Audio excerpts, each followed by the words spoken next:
So let's talk about a scarcity pattern that nobody likes to talk about. I'm talking about shame. You see, we experience scarcity. Maybe it's around money. Maybe we're in debt. Maybe we don't have much income. Maybe we're paycheck to paycheck despite a great income. That's real scarcity, right? But when those results have us feel shame about ourselves, then that's scarcity on top of scarcity. That's really unnecessary scarcity that gets in the way of us dealing with the reality of our bank accounts or our health or our relationship, whatever it is that you may be feeling shame about, even if you don't want to admit it. Okay? Now, how can you tell if you are experiencing shame in terms of your relationship with money, in terms of where you're at financially? Well, one, if you don't want to see, if you don't want to look, if you don't want to know, if you're like, I hope one day it's just going to work out, probably part of what has you afraid to see what's really going on is because you're afraid to see it, because you're going to make, consciously or subconsciously, you've made the connection that whatever's going on means something about you and not something positive. Another way you can tell you might have some shame about where you're at around money is you don't want anybody to know. You're watching YouTube videos and you're on Google looking for prosperity principles and systems for getting out of debt and how to make more money and all of that. You're in that I'm going to figure this out and fix it myself mode. And one of the reasons we do that is because we don't want anyone to know. And if we don't want anyone to know, it's because at some level we have a judgment of ourselves. We've again made what's going on for us around money mean something about us. And that's what causes shame. It doesn't mean anything about us and our inherent worth and our inherent value. It's just like, this is what's going on in our lives. Shame robs you of your power to access the resources that are available to you that can support you. Not just the resource of money, but the resources of support, the resources of acceptance and compassion and love, not just for yourself, but from others.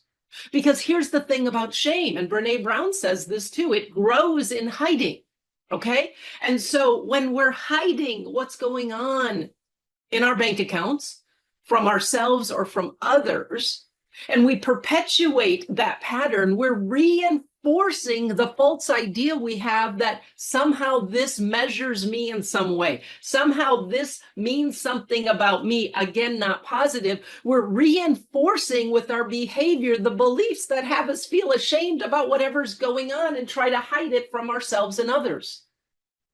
And I've oftentimes said here on these videos and with my clients that hiding always blocks the flow. It blocks the flow of love and joy and peace.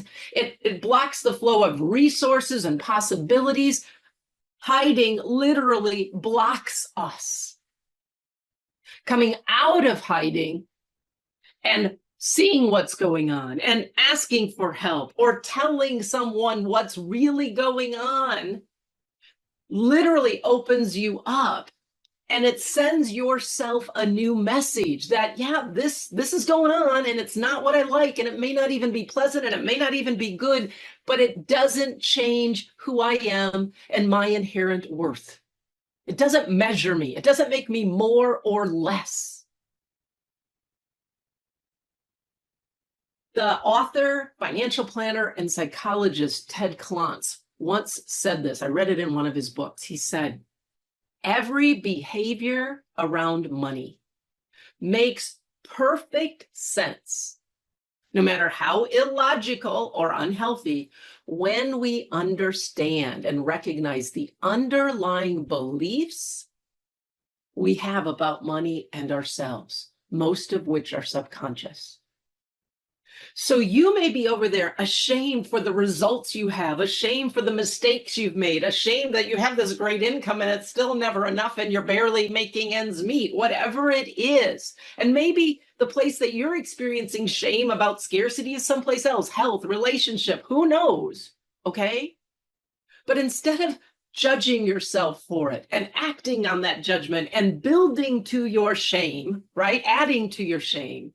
Listen to those words again. Every behavior around money, no matter how illogical or even unhealthy, makes perfect sense when we understand the underlying beliefs we have about money and ourselves, most of which are subconscious. Okay? Those things don't measure you. They don't make you more or less than. They give you an opportunity. If you come out of hiding and are willing to look and ask for help and tell the truth, they give you an opportunity to see what those underlying beliefs are that have you do what you do with money, beliefs that are disempowering, untrue, unhealthy. And I would dare say, some of those beliefs have to do with you thinking who you are is somehow not enough, not important, worthless, deficient. And that's all just been played out in your relationship with money. So instead of hiding from what's going on with money, instead of hiding it from others and hiding from yourself, I invite you, my friend, to open up, to see what money offers you in terms of learning the truth about yourself. That you are inherently worthy, that what you have or what you do does not make you more or less. And that if money and your financial reality isn't what you want it to be, if you're experiencing scarcity around it, then it's not because something's wrong with you. It's because something's wrong or inaccurate about beliefs you have about you and about money. And that, my friend, we can change. We can change. That's the work I love to do more than anything. And if you are ready to take that step out of hiding and be supported, not judged, not shamed, to begin to address your money and the beliefs you have about yourself, I would love to support you. That's what I love to do, my friend. So just schedule a discovery session with me and let's explore this. You will be safe. I promise you will not be judged. I will not shame you. Because as I've said again and again and again over the past 27 years, how did I get into this abundance stuff? Through the experiences of my own scarcity. And I'm still teaching what I most need to learn and remember and practice myself. So whatever's going on with you, my friend, I've got you. Let's open up, come out of hiding, and empower yourself, love yourself enough to now truly